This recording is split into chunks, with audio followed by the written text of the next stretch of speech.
nossa aula de hoje será sobre o ambiente aquático. Essa bela imagem que nós estamos vendo aqui do ambiente marinho, que é um dos tipos de ambiente aquático, de ecossistema aquático que nós vamos encontrar no nosso planeta.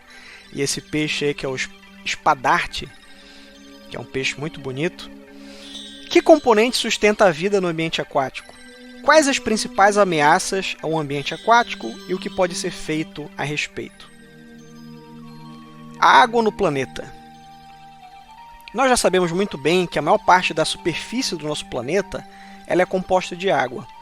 No entanto, a maior parte dessa composição de água que existe, ela está na forma de água salgada, que seria um tipo de água que nem sequer é próprio para o consumo humano. Nos mares e oceanos encontram-se aproximadamente 97% da água do planeta. Essa água é salgada e não serve para o consumo nem para a agricultura. De toda essa água, 2% da água do planeta ela é doce e encontra-se no estado sólido nas geleiras polares, nas calotas polares, certo? E de tudo isso, apenas 1% da água do planeta é doce e concentra-se nos rios, lagos e lençóis subterrâneos. De toda a água doce superficial do mundo, 12% ficam no Brasil. Ou seja, o Brasil ele tem esse privilégio de ter uma grande percentual da água doce no estado líquido do nosso planeta. Portanto, nós precisamos preservar essa água doce porque ela é um bem muito precioso. Vamos ver um pouco aqui sobre as características do ambiente marinho. A vida na água depende da fotossíntese. Na verdade, a vida na Terra também depende da fotossíntese. Só que tem um problema.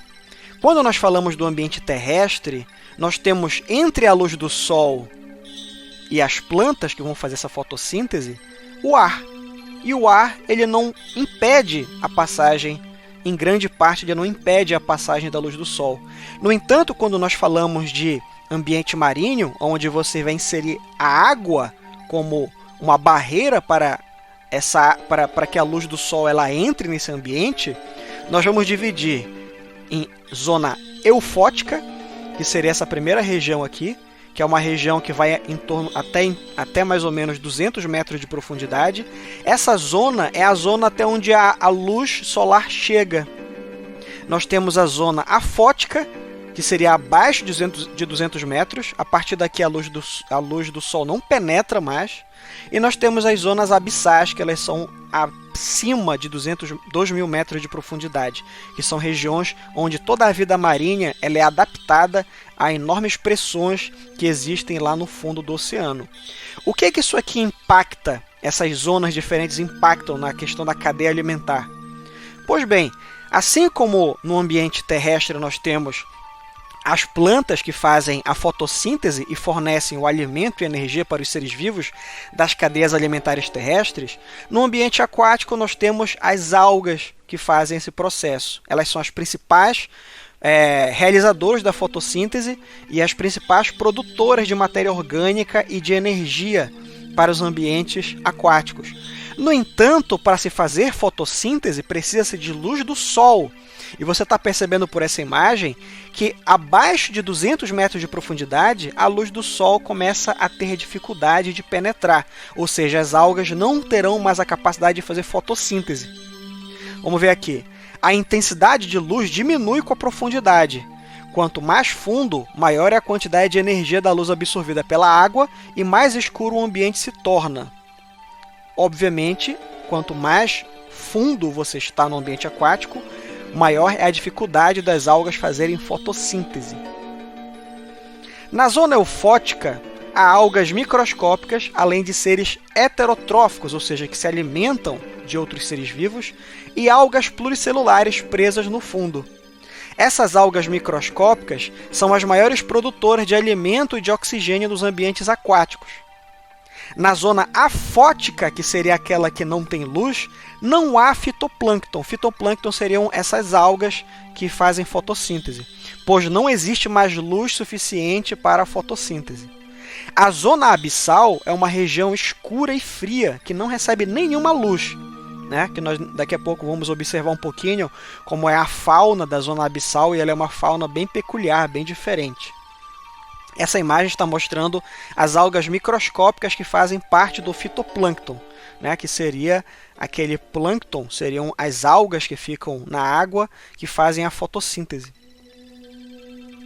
Dependendo do modo como se locomovem, os organismos aquáticos são classificados em 3 grupos, que são os plânctons, que seria o conjunto de seres aquáticos flutuantes levados passivamente, ou seja, eles nem precisam nadar. A corrente marinha vai levando eles. Esse seria o plâncton. As algas microscópicas fazem parte do fitoplâncton. Os protozoários pequenos, os pequenos crustáceos e as larvas de diversos animais fazem parte do zooplâncton, e alimentam-se do fitoplâncton. Então vamos lá, vamos organizar essas ideias aqui. O plâncton, ele seria todos aqueles micro-organismos que ficam flutuando na água e que a água, a correnteza, a maré vai carregando eles.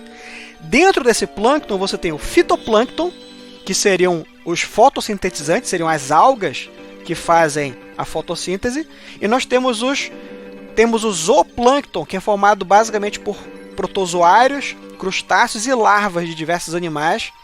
E esses zooplânctons o zooplâncton vai se alimentar do fitoplâncton, certo? Então, se a gente fosse analisar uma cadeia alimentar aquática, ela começaria pelo fitoplâncton, que ela seria o correspondente às plantas no ambiente terrestre, certo? E logo em seguida haveria o zooplâncton, que é que se alimenta diretamente do fitoplâncton, correto? Vamos seguir aqui. Os peixes, as baleias, os golfinhos e outros seres capazes de nadar e vencer as correntes formam o nécton, certo? Que seriam já os grandes animais que vivem no mar, muitos deles mamíferos. No leito do mar encontram-se os seres vivos que formam os bentos, né? Que são aqueles que ficam só lá no fundo do mar. Como exemplo, nós temos os mexilhões, esponjas, anêmonas do mar, estrelas do mar, ostras, caranguejos, entre outros. Eles formam o que a gente chama de bentos. Olha aqui como é que é a vida lá na escuridão do fundo do mar, na região abissal. Esses peixes que a gente está mostrando nessa imagem, eles são alguns exemplares de peixes que vivem lá no fundo escuro do oceano, que nós chamamos de região abissal. É por isso que eles também são chamados de peixes abissais.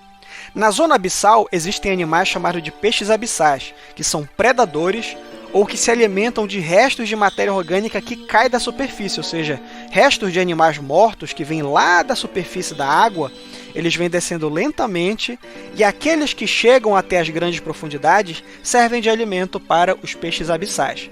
Muitos desses peixes emitem luz própria, já que a escuridão é completa no fundo do oceano, que na realidade é produzida por bactérias que vivem em sua pele. Esse fenômeno é chamado de bioluminescência. Então é comum nós encontrarmos no fundo do oceano, nessas regiões abissais, esses peixes que fazem bioluminescência. Esses animais, alguns invertebrados também fazem, eles produzem luz própria, que na verdade são reações químicas que acontecem no interior desses animais, em bactérias que tem na pele deles, e essa reação produz luz.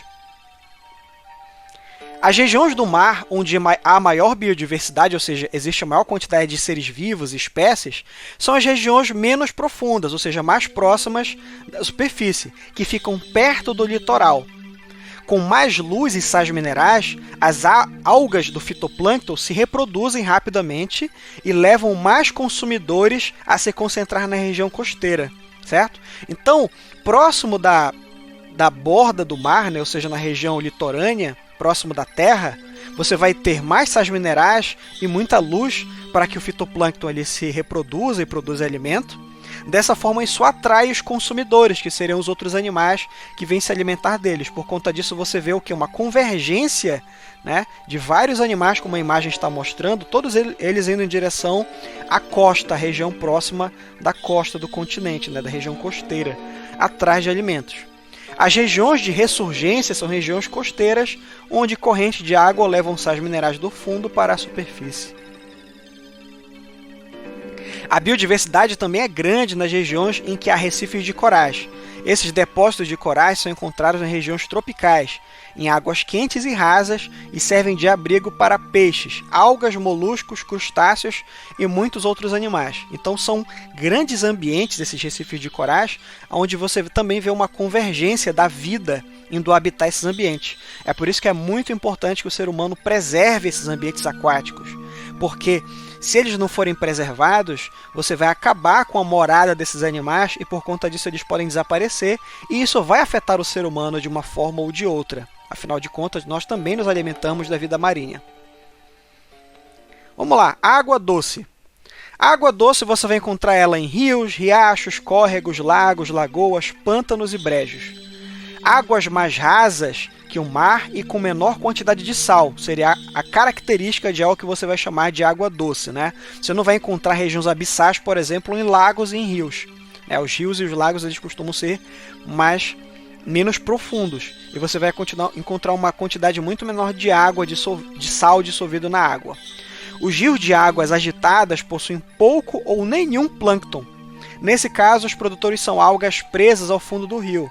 Além disso, o rio recebe matéria orgânica da terra ao seu redor, né? É por isso que a água do rio geralmente é uma água mais barrenta e mais escura, porque você vê uma grande quantidade de matéria orgânica proveniente da terra, ou seja, das florestas que muitas vezes existem ao redor desses rios. E são justamente essas florestas, as margens das florestas, que vão fornecer o alimento para a vida nessas regiões de água doce. O fitoplâncton é mais abundante em águas calmas, como os lagos. A teia alimentar do lago é formada por algas, do tipo fitoplâncton, e vegetais. Caramujos, insetos, vermes, rãs e garças, entre outros animais. Eles vão formar a cadeia alimentar desse tipo de ambiente. Aí aqui nós estamos vendo aqui a zona litorânea, que seria a borda entre a terra e a água, certo? O zooplâncton, como nós já falamos, que são os micro-organismos que se alimentam do fitoplâncton. O fitoplâncton são os micro-organismos que fazem fotossíntese, e os animais maiores vão se alimentar do zooplâncton e assim por diante. A cadeia alimentar segue. Ameaças à vida aquática. Como eu falei ainda há pouco para vocês, a vida aquática ela é importantíssima para o ser humano e nós precisamos preservá-la. Poluição. Os metais lançados pelas indústrias, como o mercúrio e o petróleo e seus derivados, são os principais resíduos tóxicos responsáveis pela poluição dos rios, lagos e mares. Essa imagem está mostrando, inclusive, uma ave marinha totalmente coberta de petróleo, de poluição. Além de destruir o plâncton, o petróleo adere às penas das aves e aos pelos dos mamíferos, podendo ocasionar a morte desses animais. Outro problema é a chuva ácida. Ela é produzida quando gases liberados pela combustão do carvão e de derivados do petróleo reagem com a água da chuva e formam ácidos. Como é que acontece a chuva ácida de forma resumida? A poluição do ar, causada pela liberação de fumaça, pelas indústrias, queimadas e pelo escapamento dos veículos, ela vai reagir com a água da chuva e vai tornar essa água ácida. E essa acidez pode afetar o solo e a água também. Um outro problema é chamado de eutrofização. O que é eutrofização? A poluição da água causada pelo homem, ela pode fornecer matéria para que bactérias presentes na água se alimentem e se reproduzam de tal forma que elas vão consumir todo o oxigênio da água, matando os peixes e outros animais que vivem nesse ambiente. Olha lá. Além de possuir elementos tóxicos, o esgoto pode funcionar como fertilizante e estimular a reprodução do fitoplâncton.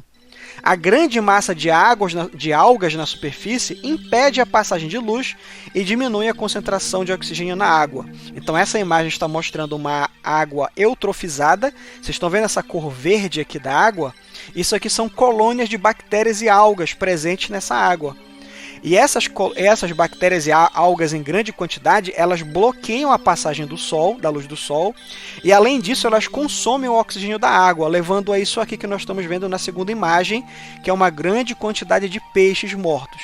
Olha só como a poluição está atingindo o ser humano diretamente. Afinal de contas, boa parte da alimentação humana também vem do mar, vem dos rios.